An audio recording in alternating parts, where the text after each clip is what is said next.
I'm your host, Doc Rodden, and this is Horror News Radio, the official Gruesome Magazine podcast. Back with me again this week are the scariest, goriest, bloodiest co-hosts on the net.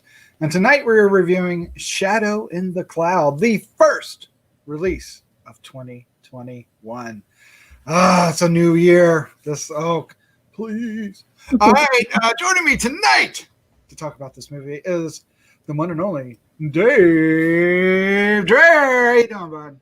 Hey, it's a new year, but our theme song is still in mono. That's wow. That's all. Just had to go. Just had to go there. I'm sorry. Had to go. Merry Christmas. Happy New Year, everybody. It's good to see you. Also joining us tonight is award-winning filmmaker Christopher G. Moore. I feel like this film is a reflection of 2020 because 2020 has been covered by gremlins the whole time, ripping up the year throughout. So hopefully we'll be gremlin free for 2021. Maybe. Damn gremlins. I know, damn gremlins. Get off my plane. Also joining us, this podcasting rock star and international cosplay queen, Vanessa Thompson. How you doing, Vanessa? I think there's something on the wing, Doc. Yeah. I see something on the wing. Shadow. I'm doing good. You know, it's been a long time since I've heard that theme song. At least it feels that way. For this, yeah. Okay. Oh, okay. Gotcha. Wow. I'm catching up. Yay! All right. Somebody's got gremlins on the brain. Oh my God, gremlins on the brain. Where am I going to go with this? All right, what we're going to do is we're going to give our first impressions. Then we're going to discuss the film. We're probably going to get into spoilers, but we're going to try to keep them very small. It's going to be really hard to discuss this movie without spoiling it. And then we're going to give our final thoughts, our score, 1 to 5, and our favorite scene. Wow. But what film are we talking about? Well, the film we're talking about is Shadow in the Cloud. 2021. Whoa, from Vertical. All right, it's available in select theaters on demand digital January 1st, 2021. The synopsis is in the throes of World War II. Captain Maude Garrett joins an all-male crew of a B-17 bomber with a special secret package.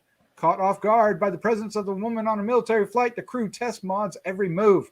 Just as her quick wit is winning them over, strange happenings and holes in her backstory incite paranoia surrounding her true mission. But this crew has more to fear lurking in the shadows. Something sinister is tearing at the heart of the plane. This is written and directed by Roseanne Liang, and the cast includes Chloe Grace Moretz, Nick Robinson, Beulah Kowal, I'm going to say that's right, Taylor John Smith, Kaylin Mulvey, Benedict Wall, Joe Wachowski, and Byron Call. Oh, yep, and there she is shooting a gun out of a turret of a plane as it's flying away from Zeros, as they call them in this. So, action, and gremlins. All right, so what we're going to do is we're going to give our first impression right now of this very film, the first film of 2021. And I think we should start off with Dave Dreher. Sorry. Wow. Oh man, Psych. that was quick, Doc. Damn. You like that? You like that? How long did you practice that? I got to keep you guys on your toes. All right, Dave, what's your first impression of Shadow? Well, you know, Doc, I was just sitting around and I was thinking, you know what I really need? I need a World War II period piece, female empowerment action drama creature feature. Yes, you do. And here it was. It's like it just showed up. I don't know where this movie came from. I didn't even know it even existed, but I really, really love this movie a lot. I've only had time to watch it once, but I hope to get in a couple more viewings before our links expire, because I just enjoyed the shit out of this movie. It's weird and it's kind of wacky and none of it really makes sense, and yet it all works. At least it did for me. I like the look of it. I like the feel of it. It kind of reminded me, the whole thing kind of reminded me of, I'm dating myself here. I do this a lot on this podcast, but anybody remember the Pat Benatar, what the hell was that video she did? Something of the Night. Oh my god, I can't remember the name of it now. No. No. We're running with the Shadows of the Night. Yeah. Yeah. She did it was a World War II female based thing, and I'm like, oh my god, this is like Shadows of the Night video, but with a gremlin. Yeah, again, you're right. This is going to be very, very hard to talk about and not spoil. But my first impression was this movie just kind of blew me away a little bit. I was not expecting this. Blew you away. I like that. All right, Vanessa. Now it's your turn. Now, What was your first impression of Shadow? me. My first impression was like, this is crazy, but I like it. Chloe Grace Moretz is a badass in this. She is so cool, and some crazy things are happening in this movie.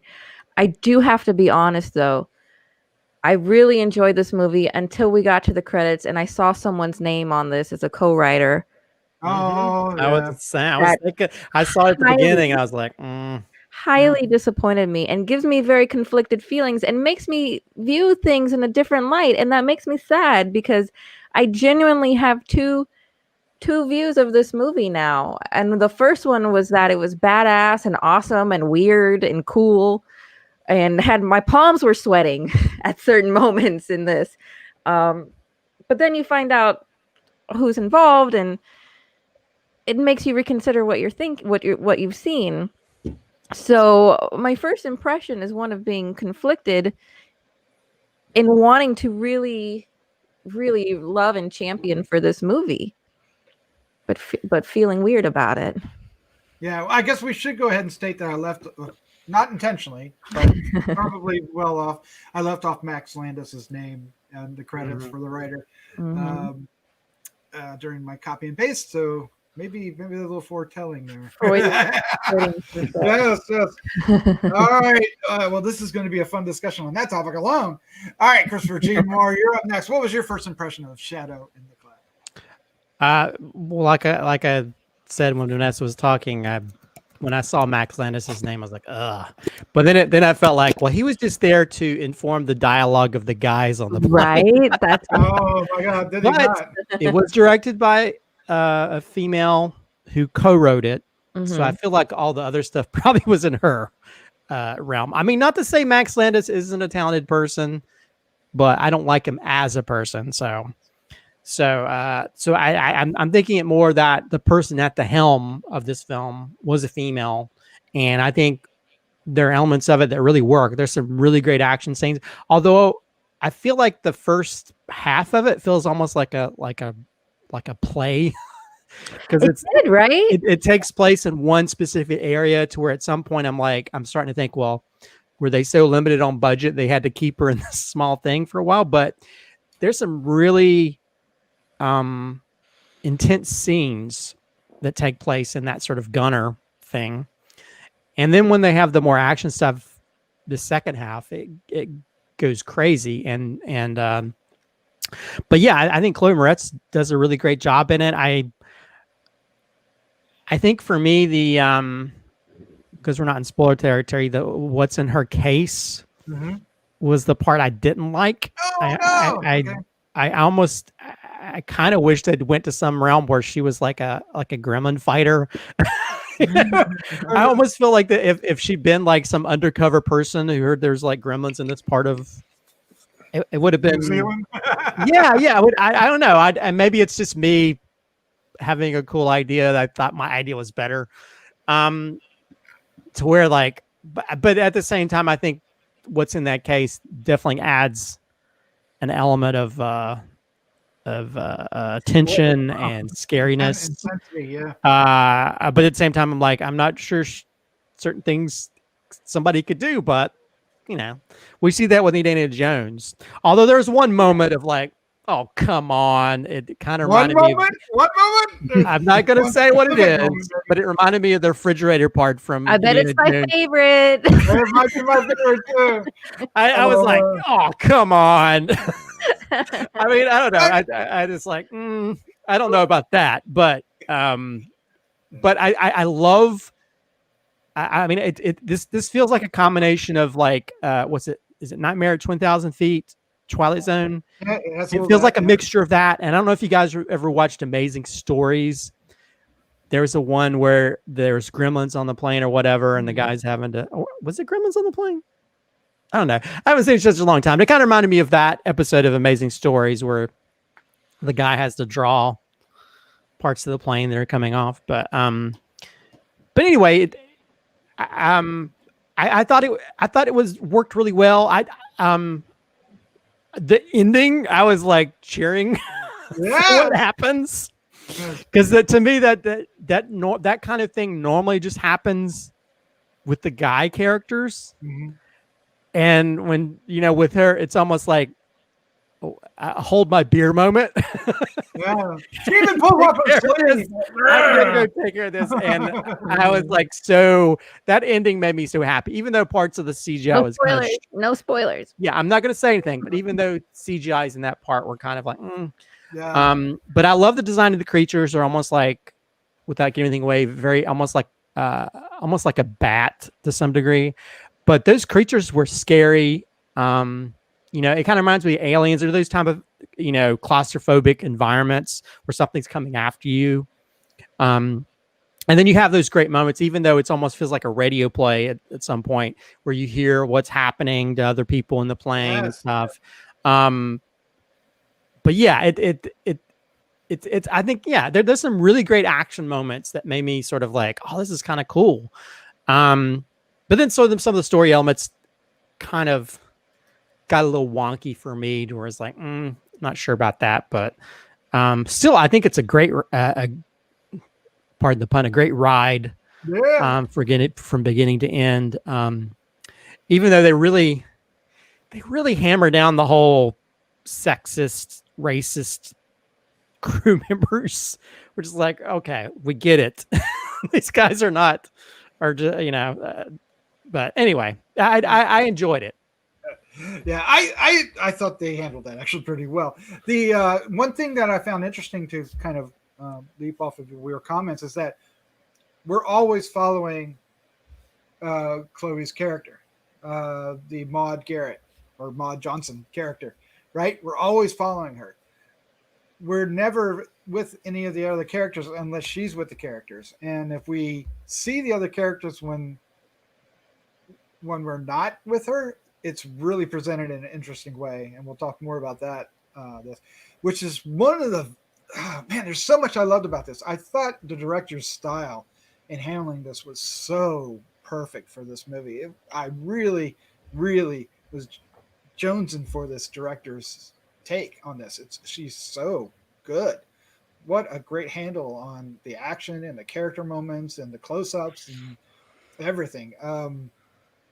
The music, I love the music. It had that real 80s vibe to it, and some of the cinematography had a real strong 80s vibe to it. I mean, they even had Kate Bush song at the end. Come on, that was great, right? So this character Maude has great Ripley moments, straight out of Alien or Aliens even.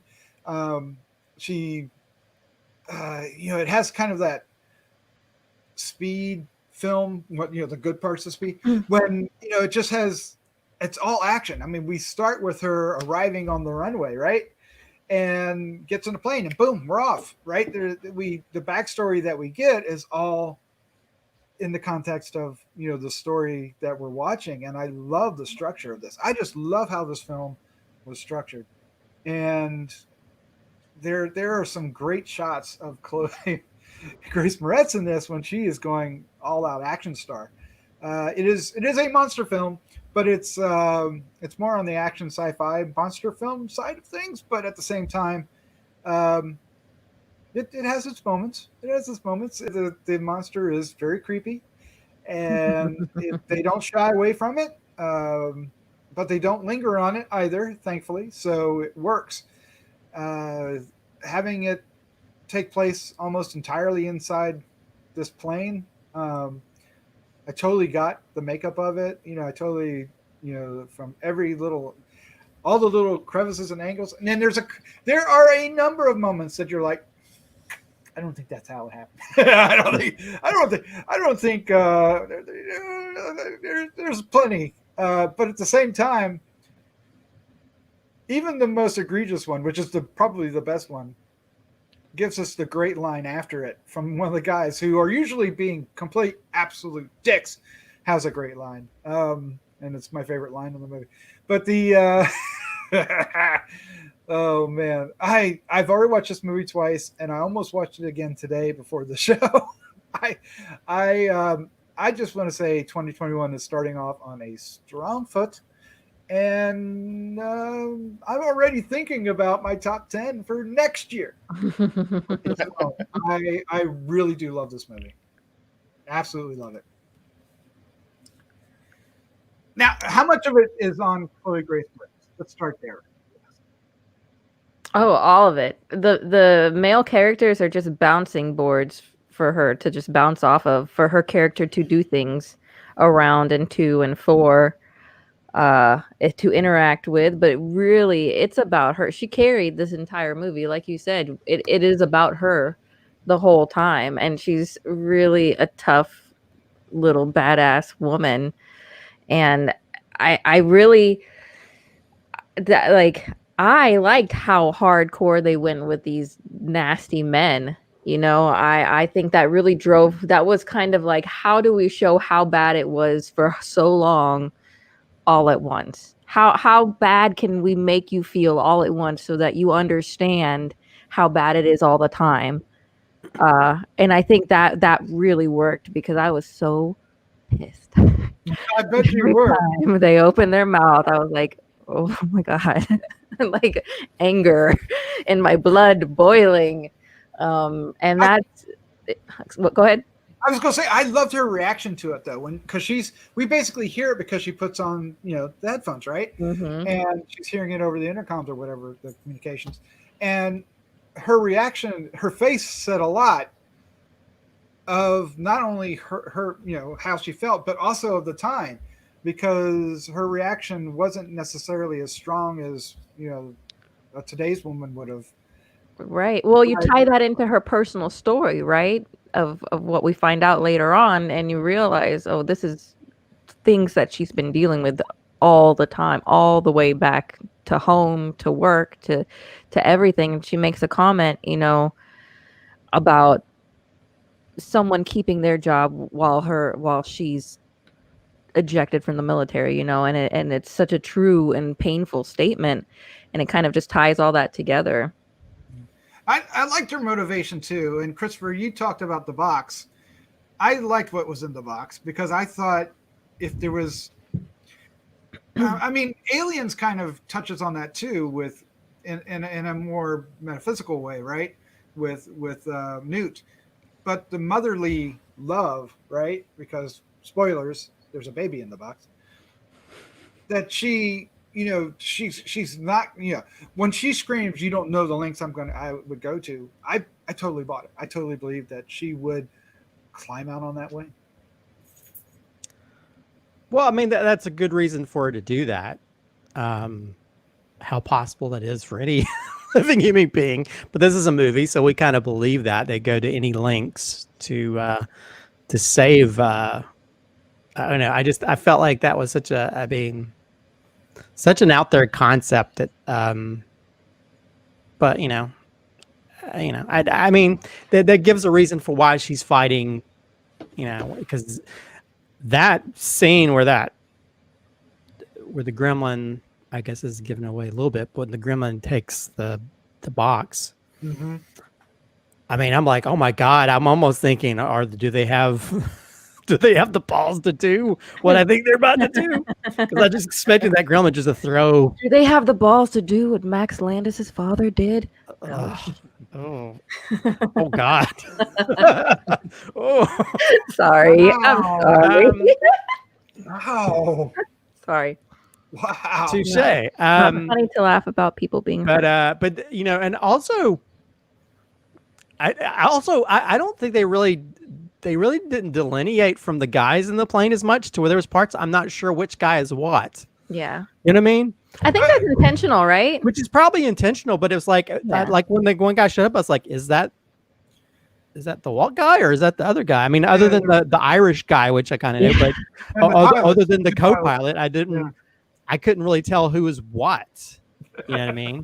So it's like, I guess that's just these soldiers are like everybody else. But yeah, I mean, you know, I love the ingenuity of the character, other than just her motherly instincts. You know, she's, you know, she was intelligent. You know, she very tech. You know, she knew how to deal with tech and do these different things. Can handle a gun, can shoot a gun, can drive a plane, can do all these things. You know, better than half of these guys, more than half of these guys on this plane.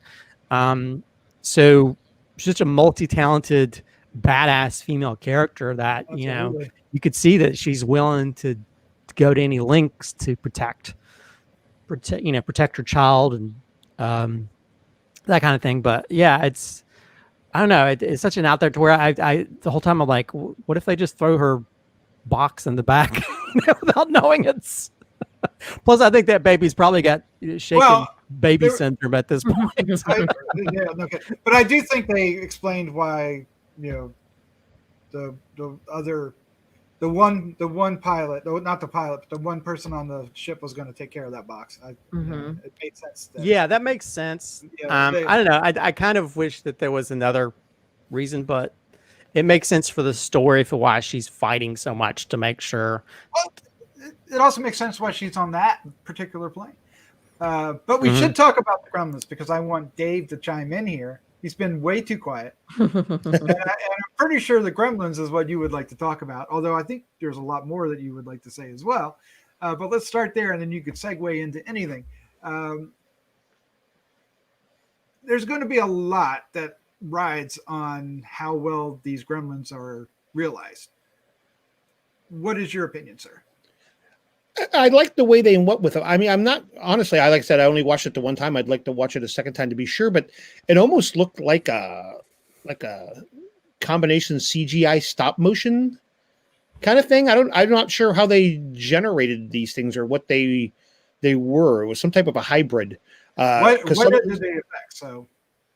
Yeah, and it looked great. Maybe it was all CGI. It was really hard to tell, but some of the really close-up stuff, because I mean, let's face it, we get up close and personal with this damn thing. You know, that looked very practical, but then some of the other stuff, you know, when it's climbing out on the wing and it's, you know, and she's fighting it out there on the turret, it looked a little more CGI.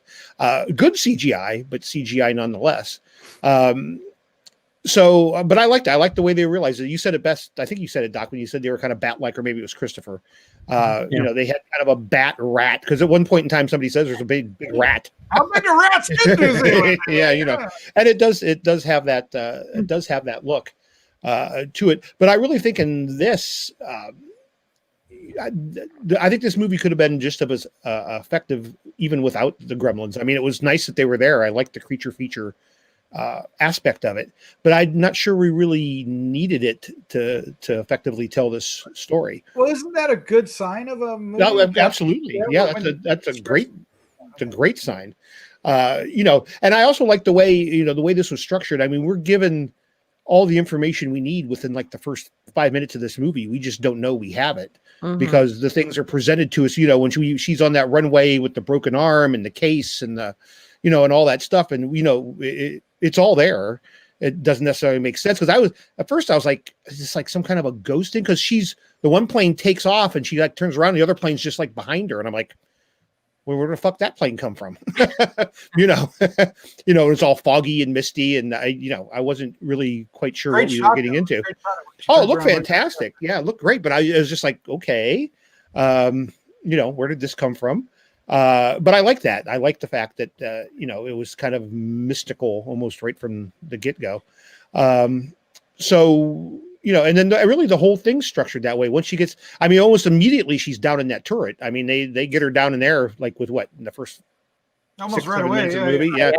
And then there, a good third of the film is just her reacting to what she's hearing over the headset. And, you know, what she's visually seeing outside. By the way, I would never get in one. Well, first off, I'd never fit in one of those damn things. But even if I could fit, I wouldn't go in there because how fucking scary is that thing hanging off the bottom of the plane? Yeah, I mean, there's so much stuff you're going to bang up against. How did you not like scar yourself up? Or and the glass was cracked, so she was trying to put her foot over it so she wouldn't get cold. Yeah, just all those little nuanced things just worked really well. And then when you throw in the the gremlin aspect, well, you had the zeros too. I mean, the zeros were the zeros, and it all just worked. And I'm with you, Doc. I thought the inclusion of what was in the case was fantastic because as we're doing that, I mean, that's a whole drawn out scene of like, don't open the case, don't look at the case, you can't look at the case, It goes quiet, and then there's silence, and then you hear what you hear, and it's just like, what the hell was that? How can that be? And then everything takes on a whole different feel and meaning then. Although at first I thought it was a baby gremlin, and that's the reason the gremlins were attacking the plane. It could have gone there. It very easily could have gone there. But I mean, I just liked it, the whole the whole abuse subplot and all that. It was just great. Well, I love that we talk a lot about in these movies about people that bring on accents and they don't keep the accent. Yeah. And this one, there's a reason why, and I love that so much. I love that the characters in the movie said, "Hey, listen to her, hear what you." But what is she talking about? No, listen to her voice, and they figure it out. And I thought that was so slick, the way they handled that. This movie really won me over big time. It kind of reminded me, didn't you get the same kind of vibe? I'm not sure if we reviewed it on here or if it was one of the other podcasts, but A Color of Night earlier in 2020, it had a lot of that vibe to it, that people just reacting to things that we're not seeing happening. It kind of reminded me of that as well. And I like that aspect of that, of people reacting to things that they're not sure are even happening. And taking things kind of at face value. So it was good. I thought it was a smart movie. Although a lot of dumb things happen, it was a smart movie. Well, that's reality quite a bit. Now, Vanessa, one last thing before we wrap up.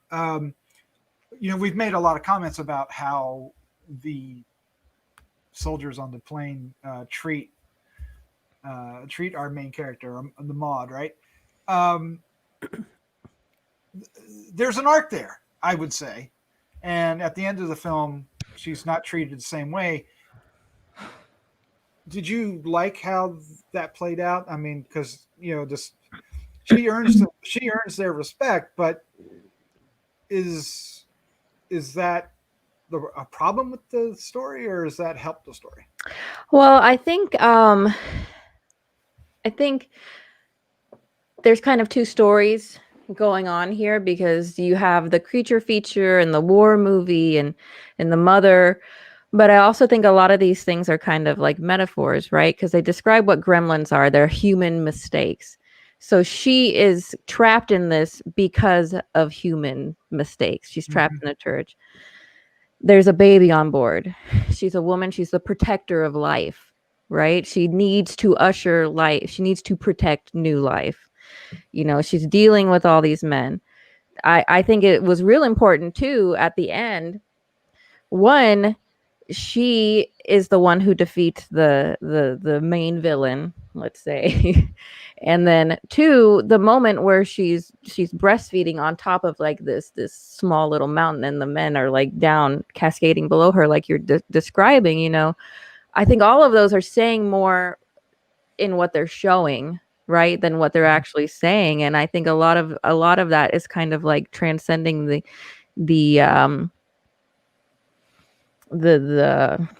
medium, the greatness of womanhood, right? Oh yeah. Which makes it kind of also weird to think that Max Landis is involved in this. Well, I think most of that's the eye of the director. I think. Oh, absolutely. What I like, here's what I made up in my mind in order to unabashedly enjoy this film the way that I do, is I think maybe they got together. He wrote something. She's like, I hate you. I'm keeping one sentence, putting your name on here and basing all these male characters off of you. They're all him. Oh my God. That's how I like to think. But no, I think that was really It didn't feel cheesy. It didn't feel wrong. It felt really good. And then at the end where they show the actual footage of all the women that have served, I think that even made it even better and more powerful. I like that quite a bit. All right. Well, there's probably another half hour of stuff we could talk about with this movie. I can't wait for more people to see it and hear what they have to say. I hope they have the same reaction I did. I always hate it when you love a film and everybody else poops on it. Don't poop on my film. All right. Well, being a Bloomhouse fan, that happens a lot to you, I know. Wow. We're going there already, huh? Just you wait. Happy New Year. Just you wait. Happy New Year. All right. So what we're going to do now is we're going to give our final thoughts, our score, and our favorite scene. The score is 1 to 5. But before we do, if you're listening, thank you so much. Please hit the subscribe button. It'll help other people find us. We're trying to reach a goal of 1,000, so that'll help too. Hit the like or dislike button. That'll also help. They're free. You just do it. You can also hit the bell to get notified. Leave some comments down below. We love to hear your comments. Just all that would be as helpful as could be. We also want to thank our patrons over at patreon.com/Gruesome Magazine. Thank you all so much for helping us not only do the H&R show, but Gruesome Magazine, Decades of Horror, and Heroes and Droids. We do just about a podcast. Well, no, we do. We do a podcast just every weekday. Isn't that crazy? That's a lot. It is. Somebody might want to put a big white jacket that has long floppy arms on it. All right. So let's do this. Let's see. What order was it? Oh, that's right. Dave Dreher, you are up first, sir. What is your final thoughts, your score, and favorite scene?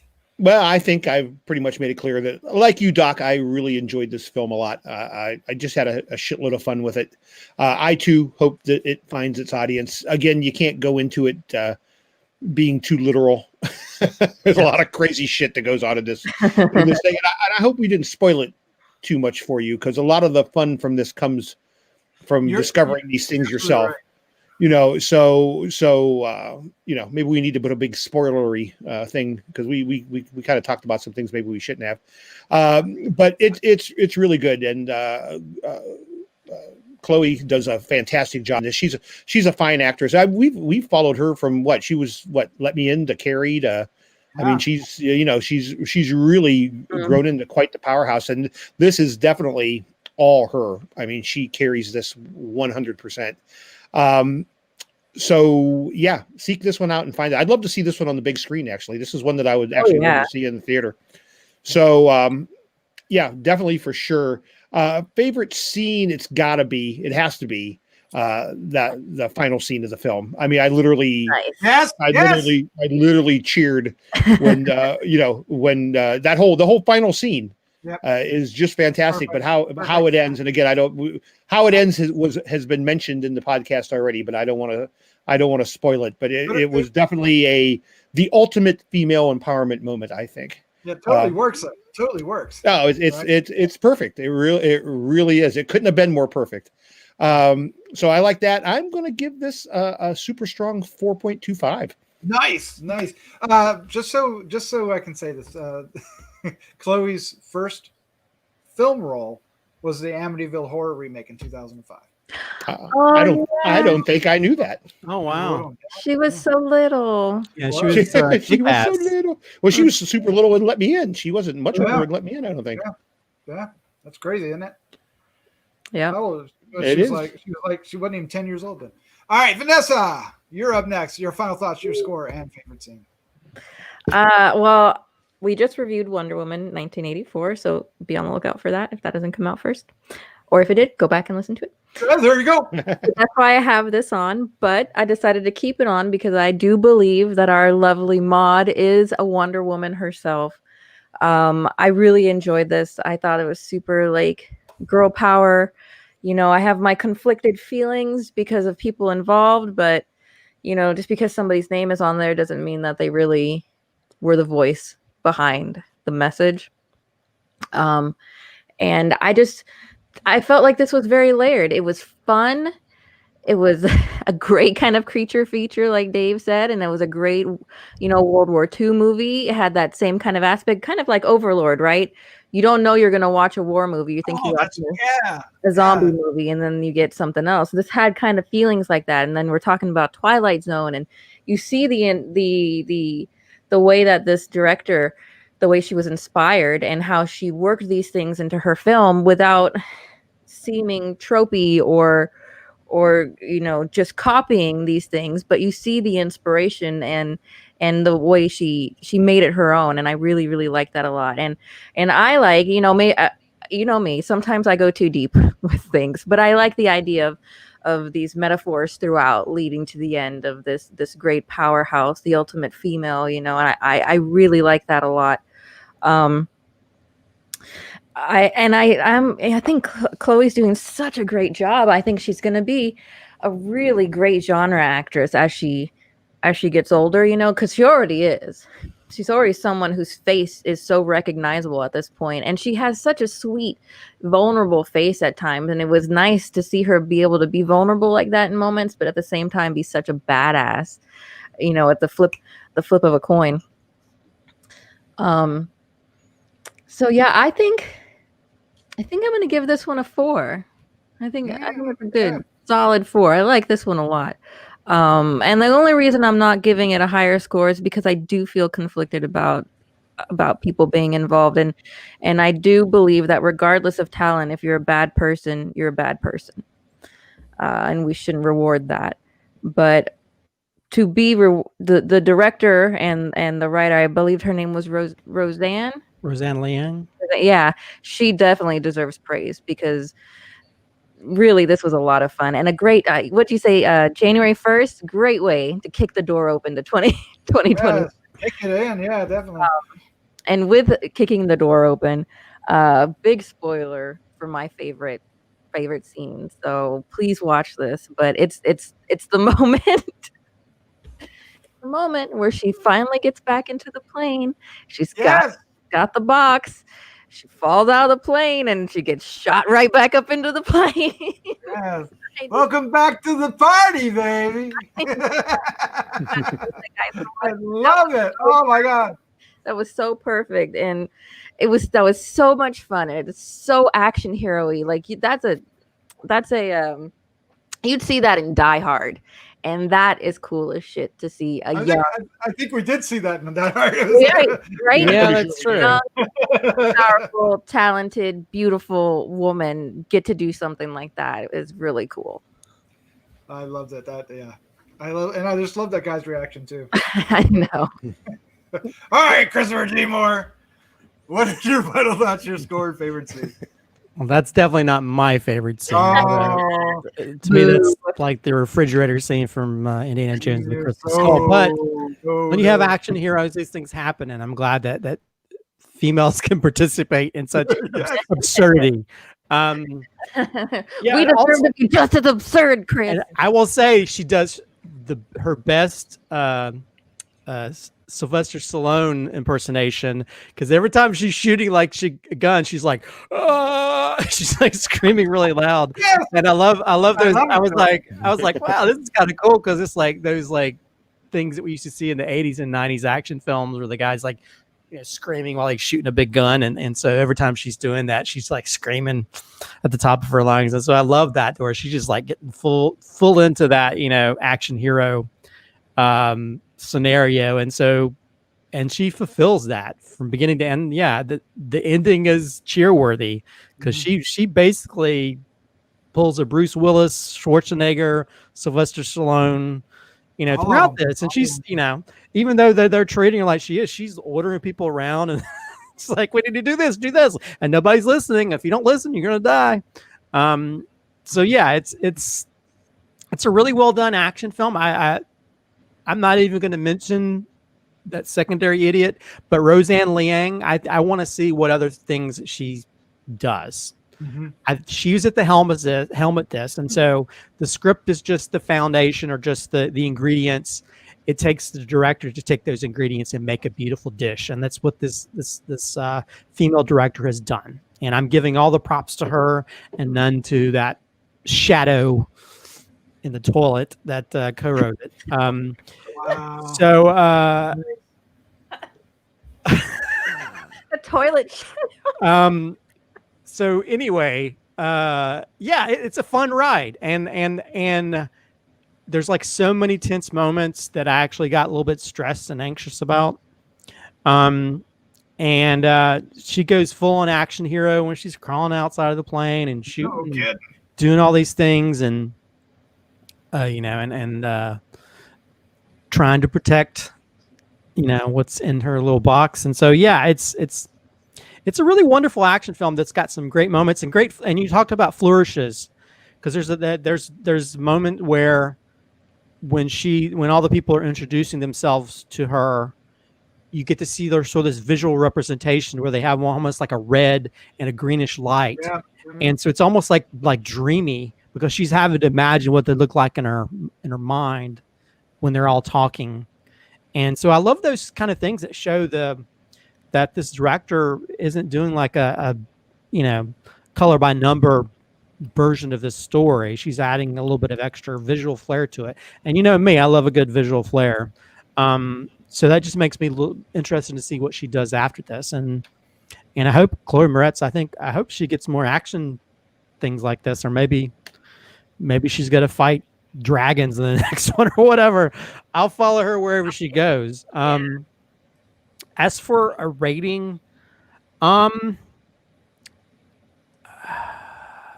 though I had issues with certain elements, I still enjoyed it. I think I'll probably give it a 4 out of 5. Okay. And my favorite scene is when she's in the gunner cockpit or whatever that is, and she has to stick her finger. Oh my that God. bolt thing. Oh. I was the whole time I'm like, oh my God, I don't know what I would do. I'm not sure if that would be. I don't think anybody can be man or woman enough to do what she did. To me, that's when she became superhero status, to where she's having to jam her finger. That door doesn't open, because the whole time I'm thinking, when she lowered it, it's like, oh crap. What if that door opens? And then that thing attacks her, and I was like, oh God, I'm scared of heights. Like heights. Oh my gosh. And to me, that was like, I think all the windows would be covered with diarrhea, because I would have crapped all over the inside of it. Maybe that would have scared away the gremlin. That's the toilet shadow. Yeah, that would have been my scheme. I would have stuck my finger in it. I would just pull my pants down and crapped on it, because that was a crap worthy moment. It's like I would not have had the gut to do that. And that was such a badass moment that you could see a guy doing in these type of films. And it's great to see her do it. She's like, I'm just gonna stick my finger in that lock and you're not gonna get in here. It's like, oh God. Oh, it's such a cringeworthy and such a tension-filled moment. That's like my favorite scene, the whole thing, and that just showed the badassery of this. And that's just a small part of her badassery. Yeah, the first time you see it. Yeah. And so later on, that's when she becomes full badass and rips the arm off her shirt and it's full Bruce Willis in a plane. So that scene. Oh, I had to take extra psychiatric medication after watching that scene. So that's my favorite scene. Great pick. There is so much to love about this movie. The direction is fantastic. The cinematography is fantastic. Chloe Grace Moretz is absolutely. She already was an action star, right? She was Hit Girl. Come on. Yeah, Hit Girl. Kick Ass. Right? She was already an action star. Oh my gosh, I forgot about that. That's right. She's also in one of my all-time favorite movies, Hugo. So this is right up there. She is perfect. She is perfect in this. She is the camera loves her. She has a wide range of emotion. She totally kicks ass. And never once did I doubt that she was doing what she was doing, no matter how preposterous it was. I love this character. I could watch more of this character without any gremlins. Just what's next, right? Yes. Got to be something. I think she's absolutely great in this. But the music is so great in this. I love the synth '80s vibe to it. The guy who did the music, or the person, I'm not sure if it's a guy, but the person who did the music did music for a Housebound. I don't know if you remember the Yeah. indie horror film I do remember Housebound. that. Yeah, Mula Brigman Cooper. I have no idea if it's, Yeah, that's the synth. Yeah, the synth score in this is amazing. Where I was like, wow, I want him to score one of my movies one day. right. I mean, because it was set in the '40s. It felt like it was made in the '80s, but yet it was totally modern at the same time. So in its presentation of the woman hero. I mean, this is the heroes of the future are the female heroes, and she's perfect, Vanessa. I'm going all in 5. I love this film. I absolutely love this film. I want to watch it again. I want to buy it when it comes out. I love it. I want everybody to champion it. I have a feeling I'm going to have to fight the good fight for this film. But I really do. This movie. Oh, I don't think too hard. This movie was hit all the right buttons for me. I loved it. I loved the creature. I love the whole aspect of her character and her motivation. I thought it just all worked out really well. And the guys being dicks, it felt for the time. I mean, I think that was important that it was that time. It didn't feel too far fetched that they would behave that way. They should be ashamed of themselves. No apple pie for them when they get home. But I mean, that the final shot that you were talking about, Vanessa, just is with up on the log is just shows the empowerment of her beyond being a badass in the film. Just of her, the essence of who she is and being the mother that she is. I don't man, this movie, this director, I can't wait to see what this director does next. I thought she handled everything great. I mean, the movie is broad in scope, but confined in a lot of its action sequences where she's in that turret for a good 30 minutes. But you were so in there with her. I mean, you're literally feel like you're as claustrophobic as she is in this tight little bubble, and separated from everybody else. But yet at the same time, you could see all the clouds and all the sky, depending on which they were up or down. And then, and she took control. She had authority, and it was just great. It was great. Favorite scene. There's a lot to choose from. There's a lot to choose from. You may have taken the one I wanted to choose, Vanessa. That is also my favorite scene. I don't care what Christopher says. I thought it was so far-fetched and so wonderful. It just was so well done. Even to the sound effects with her banging up against the top of the plane. I liked it when she was shooting the Zeros. I just love that, the whole thing. I think the greatest line is like, "I was being polite," right? And then she pulled those the cords back to do whatever the hell those cords do, but it just looked like she took charge, right? Just and it was just, I thought that was such a great scene for her to just say, oh, God. It was just, I loved it. And there was like 100 million other scenes. I thought, you know what I did? I liked the beginning, I liked the end, and liked every scene in between. There you go. Oh, yeah. It's still one. All right, so there you go. Shadow in the Cloud. It's coming out January 1st. I hope you get a chance to see it. Let us know what you think down below if you do. Spoiler warning. I hope I remember to put those up, Dave. You got to remind me. Can you remind me where it's showing? In theaters and streaming, or theaters, VOD, and digital. So it's these days and ages, it's everywhere. Mm-hmm. But hard to find. But I imagine by the end of the year it'll be streaming somewhere, so you'll get your chance to watch it, and I recommend it highly, of course. It's well worth a watch. Mm-hmm. Yes. All right. Well, there you go. Oh, if you've stayed with us for almost 50 minutes, thank you so much. Vanessa, Christopher, Dave, thank you for joining me on our first review of 2021. Yeah. Finally, a movie where we actually get to see the gremlins on the plane. So, Yes. Oh, yeah. That's right. They've never really made a film. It's always been, just episode of Twilight Zone, or it's not really anything they've really gone into full. And so I'm glad we finally got to see that, because they did a kick-ass job. Yeah. Good ass job. All right. Let's say good night. Good night. Good night.